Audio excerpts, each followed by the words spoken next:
सबसे पहले बात वैक्सीन की, क्योंकि कोरोना के खिलाफ आखिरी जंग तेज हो चुकी है। कल कोविड वैक्सीन करीब 55 लाख खुराक इसकी देश के अलग अलग शहरों में भेजी गई।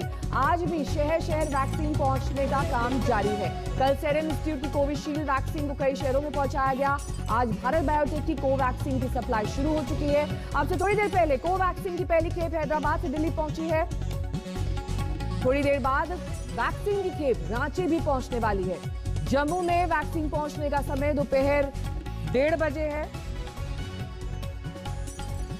हम आपको वैक्सीन से जुड़ी तमाम अपडेट्स दिखाते रहेंगे। कल तक सीरम इंस्टीट्यूट से 1.1 करोड़ और भारत बायोटेक से 55 लाख वैक्सीन की डोजेस राज्यों तक पहुंचने का टारगेट है। पौलमी साहा इस वक्त तमाम जानकारी के साथ हमारे साथ जुड़ गई हैं। पौलमी, कोविशील्ड का तो हमने सिलसिला देख लिया कि कैसे इस वैक्सीन को अलग अलग शहरों तक पहुंचाया जा रहा है, लेकिन कोवैक्सीन का क्या स्ट्रैटेजी है? किस तरीके से इसके लिए ग्रीन कॉरिडोर की तैयारियां अलग अलग शहरों में की गई हैं?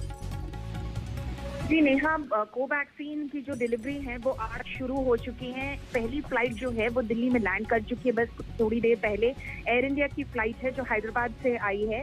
दूसरी फ्लाइट भी होगी। 2 फ्लाइट्स हैं आज जो दिल्ली आएंगी हैदराबाद से। एक एयर इंडिया की फ्लाइट है और एक विस्तारा की फ्लाइट है जो 10:30 बजे लैंड करेंगी। उसी तरह से जिस तरह से ग्रीन चैनल बनाया गया था वैक्सीन की डिलीवरी के लिए अलग अलग शहरों में एयरपोर्ट से स्टोरेज यूनिट तक, वही प्रोसीजर अपनाया जाएगा भारत बायोटेक के कोवैक्सीन के लिए भी।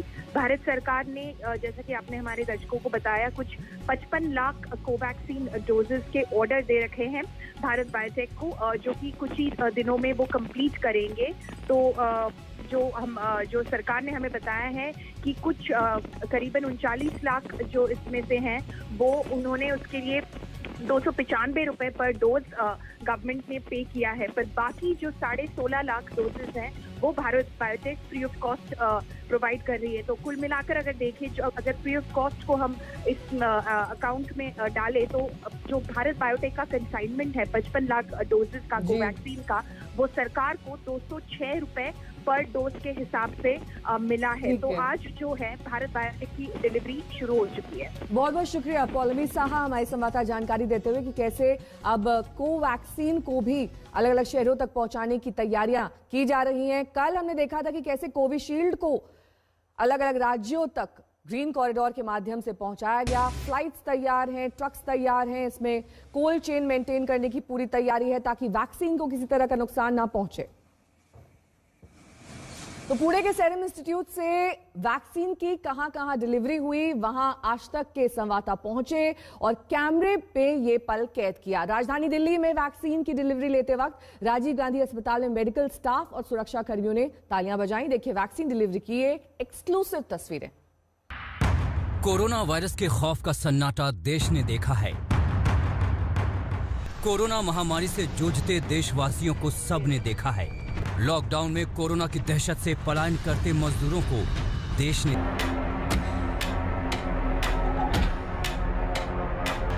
अस्पतालों की टेंशन, कोरोना का फैलता संक्रमण, चौपट काम धंधे। जी हां, इन सब के बीच हिंदुस्तान की 130 करोड़ जनता को सिर्फ और सिर्फ वैक्सीन का इंतजार था और अब वो घड़ी आ गई। जी हां, शहर शहर पहुंच गई है वैक्सीन की पहली खेप। आज हम आपको वैक्सीन पर अपनी एक्सक्लूसिव स्पेशल रिपोर्ट दिखाएंगे। जहां जहां वैक्सीन की खेप उतरी वहां उतनी तगड़ी सिक्योरिटी थी। आज तक का कैमरा भी मौजूद रहा। एयरपोर्ट से लेकर स्टोरेज सेंटर तक आज तक ने अपने कैमरे पर कोरोना वैक्सीन की डिलीवरी करवाई।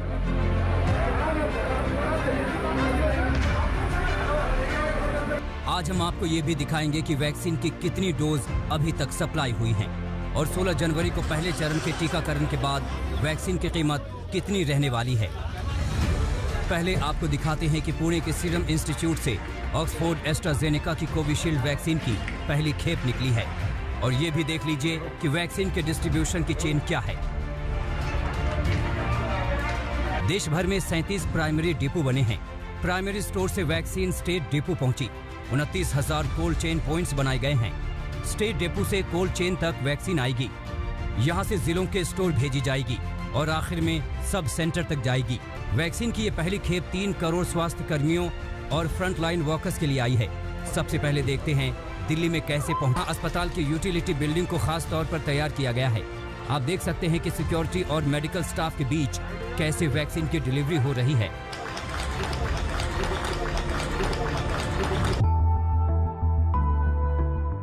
दिल्ली में वैक्सीन पुणे से सीधे एयरपोर्ट पर पहुंची और वहां से राजीव गांधी अस्पताल। वैक्सीन स्टोरेज के लिए यहां करीब 100 डीप फ्रीजर्स का इंतजाम किया गया है। यूटिलिटी बिल्डिंग में करीब 4.5 लाख वैक्सीन के डोज स्टोर किए जा सकते हैं। राजीव गांधी सुपर स्पेशलिटी अस्पताल की स्टोरेज फैसिलिटी में वैक्सीन के कुल 22 बॉक्सेस पहुंचे हैं। हर बॉक्स में 1200 वॉयल हैं और हर वॉयल में वैक्सीन की 10 डोज हैं। वैक्सीन की कुल 2,64,000 डोज दिल्ली के लिए पहुंची है। दिल्ली में पहले फेज में 89 वैक्सीनेशन साइट पर 16 जनवरी को वैक्सीन लगाने की शुरुआत होगी, जिनमें दिल्ली के 36 सरकारी अस्पताल और 53 प्राइवेट अस्पताल शामिल हैं। अरविंद ओझा के साथ पंकज जैन, दिल्ली आज तक। बात अब किसान आंदोलन की करेंगे। दिल्ली बॉर्डर पर अब भी किसान 49वें दिन डटे हुए हैं। कल सुप्रीम कोर्ट ने तीनों कृषि कानून लागू करने पर रोक लगाई थी, लेकिन किसान अपना आंदोलन खत्म करने को राजी नहीं हुए। दिल्ली के गाजीपुर और सिंघू बॉर्डर पर किसान जमे हुए हैं। 26 जनवरी की ट्रैक्टर रैली पर उनकी नजर है।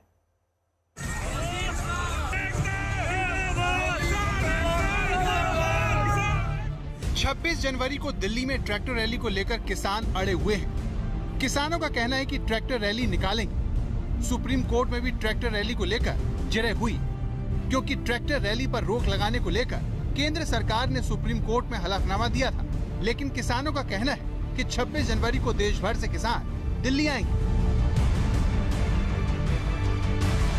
टैंक दिल्ली में कोई ये स्टेट है क्या दिल्ली है कि इसके चारों तरफ को टैंक लग रहे हैं? टैंक तो जो बॉर्डर का टैंक है वो दिल्ली में चल सके, हमारा ट्रैक्टर दिल्ली में नहीं चल सकता। वो कहते हैं कि आपके बीच में खालिस्तानी है, और वही तो दिखाने जा रहे हैं। उन्हें खालिस्तान के हाथ में तो झंडा देंगे जो उनसे खालिस्तान नहीं पता है, इसलिए तो जा रहे दिल्ली में। किसानों का कहना है कि देश सबका है और उन्हें भी अपने देश की राजधानी में ट्रैक्टर से आने पर कोई रोक नहीं लगनी चाहिए। दरअसल आज सुप्रीम कोर्ट में ट्रैक्टर रैली को लेकर केंद्र सरकार ने दलील दी थी। वकील हरीश साल्वे ने कहा कि 26 जनवरी को कुछ ना हो, ये सुनिश्चित होना चाहिए। चीफ जस्टिस ने कहा वो तो दवे पहले ही कहकर कोर्ट को भरोसा दे चुके हैं कि रैली जुलूस नहीं होगा। साल्वे ने जवाब देते हुए कहा कि सिख फॉर जस्टिस का प्रदर्शन में शामिल होना चिंता की बात है, क्योंकि ये संगठन खालिस्तान की मांग करता है। इसी में अपनी बात जोड़ते हुए अटॉर्नी जनरल ने कोर्ट में कहा हम किसे नोटिस दें, चारों वकील तो पेश नहीं हुए। इस पर सीजीआई ने कहा कि आप पक्षों को दें, सोमवार को सुनवाई करेंगे। कोर्ट में 26 जनवरी को किसानों की ट्रैक्टर रैली पर रोक के पीछे केंद्र सरकार ने इंटेलिजेंस रिपोर्ट का हवाला दिया है। चीफ जस्टिस ने अटॉर्नी जनरल को जवाब देते हुए कहा प्रतिबंधित संगठन को लेकर आप हलफनामा दायर करें, पूरी जानकारी हमें चाहिए। हम पहले दिन से कह रहे हैं कि कानून व्यवस्था बनाए रखना पुलिस का काम है, वो करेंगे, इसमें हमारा कोई दखल नहीं होगा। किसान आंदोलन में किसी तरह की हिंसा को लेकर केंद्र सरकार अपनी आशंका कोर्ट के सामने जता चुकी है, क्योंकि दिल्ली बॉर्डर पर जुटे किसानों के सपोर्ट में कई ऐसे संगठनों के वीडियो और झंडे देखे गए जो प्रतिबंधित हैं। अब केंद्र सरकार कोर्ट को किसान आंदोलन के पीछे एक्टिव ऐसे संगठनों के सबूत देगी। जनता में तो ये चर्चाएं आम था कि जहां प्रदर्शन हो रहे हैं वहां कुछ ऐसे तत्व भी शामिल हैं जो खालिस्तान की मांग विदेशों में भी करते रहे हैं और यहां उन्हीं लोगों के सहयोग से इन्हें हवा दी जा रही है। लेकिन पहली बार सुप्रीम कोर्ट के सामने अटॉर्नी जनरल ने ये कहा कि माय लॉर्ड, प्रदर्शन में कुछ ऐसे लोग भी शामिल हैं जो खालिस्तान समर्थक हैं और जो राष्ट्र विरोधी हैं। कोर्ट ने उनसे साफ कहा कि आप अगर ऐसा महसूस कर रहे हैं तो आप सबूतों के साथ एक हलफनामा कोर्ट में दाखिल करें। हलफनामा दाखिल होने के बाद कोर्ट में सुनवाई में बहुत सारी चीज़ें सामने आएंगी।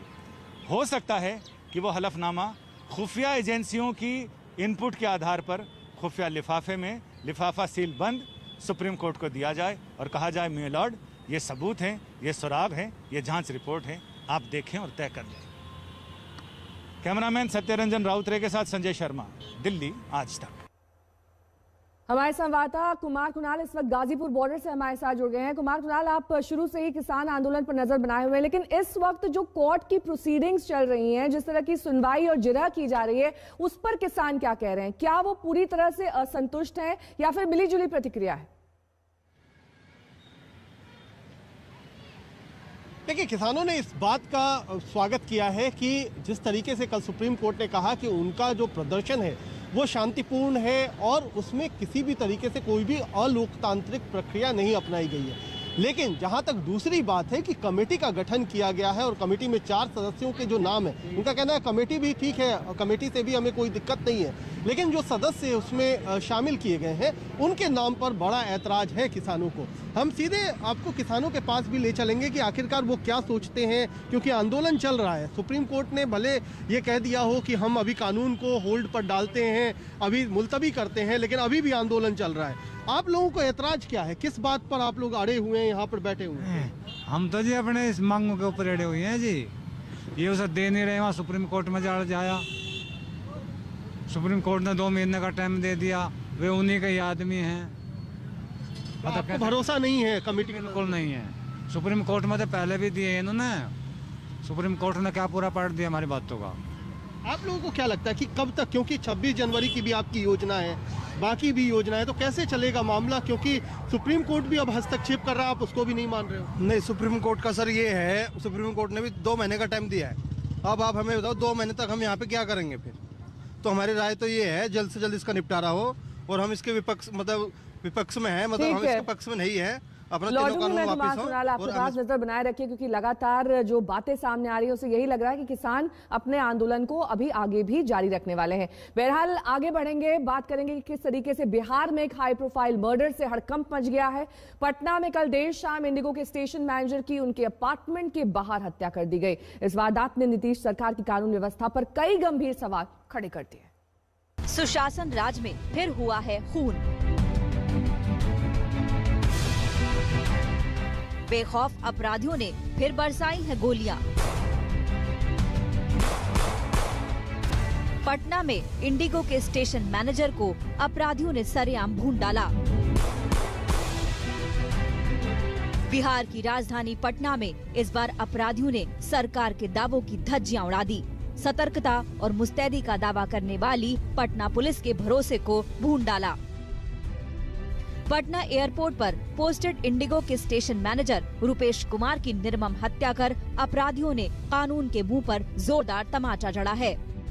रुपेश कुमार पर बाइक सवार बदमाशों ने उस वक्त हमला किया जब पटना एयरपोर्ट से वो पुनाईचक इलाके में स्थित अपने कुसुम विला अपार्टमेंट पहुंचे थे।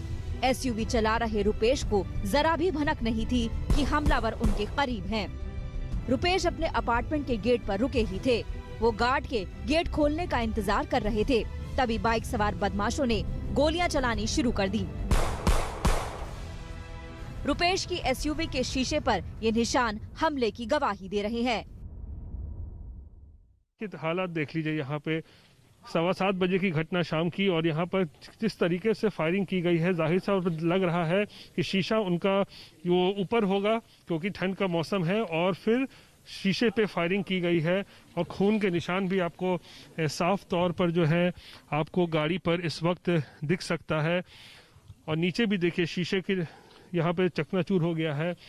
और इस घटना के बाद आनंद फानंद में फिर पुलिस मौके पे पहुंची है, जानकारी मिली है। उसके बाद उन्हें पारस अस्पताल ले जाया गया, जो प्राइवेट अस्पताल है यहाँ से पास में ही है, वहाँ ले जाया गया, जहाँ पर डॉक्टरों ने रुपेश कुमार को मृत घोषित कर दिया। बाइक सवार बदमाशों ने रुपेश पर 6 गोलियां बरसाईं, जो उनके सीने में और हाथ पर लगी। गोलीबारी के बाद अपराधी बड़े ही आराम से हथियार लहराते हुए फरार भी हो गए। उस व्यक्ति के साथ किसी का रंजिश होना ये समझ के परे है। इतना सोवर व्यक्ति के साथ किसी का रंजिश कैसे हो सकता है? पॉलिटिकल रंजिश हो सकती है कुछ। ये जांच का विषय है, इसकी जांच होनी चाहिए और सबके सामने इसका रिपोर्ट आना चाहिए। अनुसंधान आप लोग चाहते हैं कि सही तरीके? बिल्कुल अनुसंधान चाहते हैं, जांच चाहते हैं और तत्काल इस्तीफा चाहते हैं। बिहार के मुख्यमंत्री को तत्काल इस्तीफा देना चाहिए। ये ब्रिजवासी हत्याकांड से कम हत्या नहीं है, इस पे अविलंब मुख्यमंत्री को एक्शन लेना चाहिए। इतनी बड़ी वारदात की खबर लगते ही पुलिस महकमे के कई बड़े अधिकारी मौके पर पहुंच गए, लेकिन तब तक काफी देर हो चुकी थी। फौरन रुपेश को अस्पताल पहुंचाया गया, लेकिन उन्हें बचाया नहीं जा सका। अज्ञात अपराध कर्मियों द्वारा घटना को अंजाम दिया गया है। कोई विटनेस नहीं घटना का, किसी ने देखा नहीं घटना होते हुए। तो कितने अपराधी आए थे, कैसे आए थे, ये अभी तक खुलासा नहीं हुआ है। बाकी हम लोग जांच कर रहे हैं सभी तरह की। गोली लगी कुछ पता चला है? नहीं, अभी तो है कि हमको लगता है कि एग्जैक्ट बताना तो मुश्किल, पोस्टमार्टम में पता चलेगा, लेकिन 3 से ज्यादा गोली तो लग रही है, देख के बॉडी को देख के जो लगता है। अच्छा, उस समय गाड़ी में थे ही या? गाड़ी में थे। जैसा कि जो लोगों ने उनको फर्स्ट रिस्पॉन्ड किया है, अपार्टमेंट के लोगों ने गाड़ी से ही निकाल के ले गए हैं। सीट बेल्ट लगा हुआ था। इंडिगो कंपनी के स्टेशन मैनेजर रुपेश की सरेआम हत्या ने पटना पुलिस पर कई सवाल खड़े कर दिए हैं। सबसे हैरानी की बात ये है कि हाई प्रोफाइल मर्डर मुख्यमंत्री नीतीश कुमार के आवास से महज 2 किलोमीटर की ही दूरी पर हुआ। फिर भी अपराधियों ने गोलियां बरसाई और मनचाहे तरीके से हथियार लहराते हुए फरार भी हो गए। सवाल है कि इतने पॉश इलाके में इतनी बड़ी वारदात कैसे हो गई? अहम सुरक्षा वाले इलाके में हत्या के बाद अपराधी कैसे भाग निकले? सवाल ये भी है कि रुपेश की हत्या किसने की? रुपेश के मर्डर की साजिश किसने रची? ऐसे कई सवाल हैं, लेकिन पटना पुलिस अब लकीर पीट रही है। इस संगीन अपराध की जांच के लिए सुशासन का दावा करने वाली सरकार ने एसटीआई गठित कर दी है। शुरुआती जांच में सामने आया है कि हत्या को सुपारी शूटर ने अंजाम दिया होगा और इस वारदात में 3 से 4 हत्यारे शामिल रहे होंगे। इस बात की भी आशंका है कि पटना एयरपोर्ट से घर के लिए निकलते वक्त किसी ने अपराधियों को रुपेश के रवाना होने की खबर अपराधियों को दी होगी और घर पहुंचने पर सोसाइटी के बाहर ये हत्या कर दी गई। पटना से रोहित कुमार सिंह के साथ आज तक ब्यूरो। और इस बीच बीजेपी सांसद विवेक ठाकुर ने मर्डर को अपनी ही सरकार पर हमला बोला है। ये एक बहुत ही गंभीर चिंता का विषय है। जिस व्यक्ति की कोई आपराधिक पृष्ठभूमि न हो और उसको 10 से 15 गोली मारा जाए, ये एक बहुत ही बड़ा प्रश्नवाचक चिन्ह खड़ा करता है बिहार के नवगठित एनडीए सरकार पर।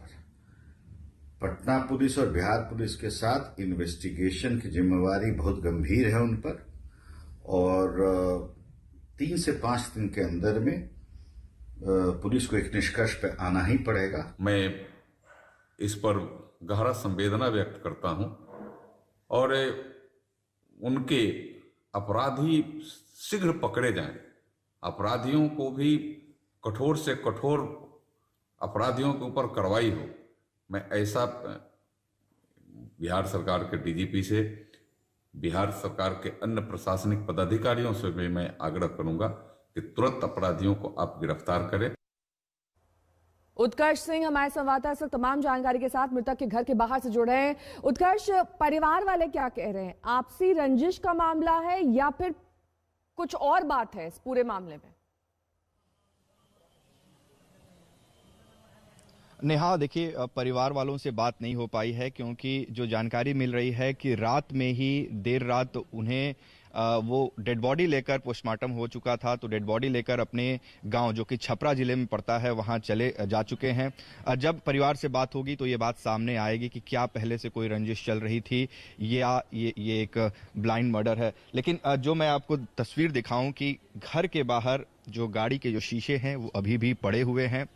हैरानी हो रही है कि जिस घर के बाहर ये हत्या हुई है ये गली बंद है आगे, यानी कि हत्यारे इसी गली से वापस भागकर भी गए हैं। उससे भी ज्यादा हैरानी की बात यह है कि ये आखिरी अपार्टमेंट है इस गली का। गाड़ी अपार्टमेंट के ठीक बाहर लगती है। जब रुपेश एयरपोर्ट से आते हैं गाड़ी उनकी लगती है, वो अंदर जाने के लिए हॉर्न बजाते हैं, गार्ड मौजूद नहीं होते हैं और इसी दौरान पहले से इंतजार कर रहे जो हत्यारे थे उन्होंने गोलीबारी कर दी। ये वो अपार्टमेंट है जिसकी 3री मंजिल पर रुपेश कुमार रहा करते थे।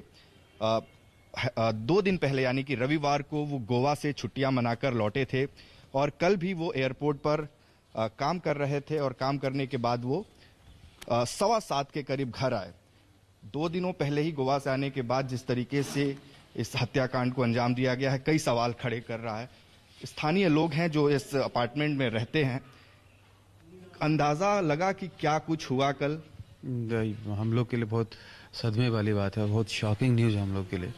जब गोलियां चली तो हम लोगों को लगा कि जैसे पटाखे उटाखे बच्चे लोग कभी कभी छोड़ देते हैं, तो बस वैसा ही लगा, किसी को ये समझ भी नहीं आया कि गोलियां चल रही है।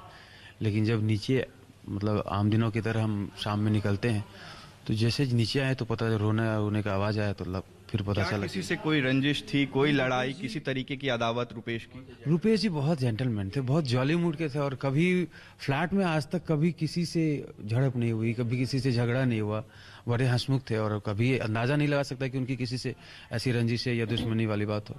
बस हम लोग की यही दरख्वास्त है कि सरकार इसमें उचित कार्यवाही करे और जल्द से जल्द अपराधी पकड़ाए। जल्द से जल्द अपराधी पकड़ाए, ये ठीक है उत्कर्ष, बहुत बहुत शुक्रिया तमाम जानकारी के लिए आपका। फिलहाल रुकना होगा एक छोटे से ब्रेक के लिए, फौरन होंगे हाजिर कुछ और खबरों के साथ, देखते रहिए आज। नमस्कार, मैं हूं अंजना ओम कश्यप। हमें उम्मीद है ये वीडियो आपको पसंद आया होगा। लेटेस्ट खबरों के लिए यूं ही देखते रहिए आज तक और इस वीडियो के पसंद आने पर लाइक, शेयर एंड सब्सक्राइब करना ना भूलें।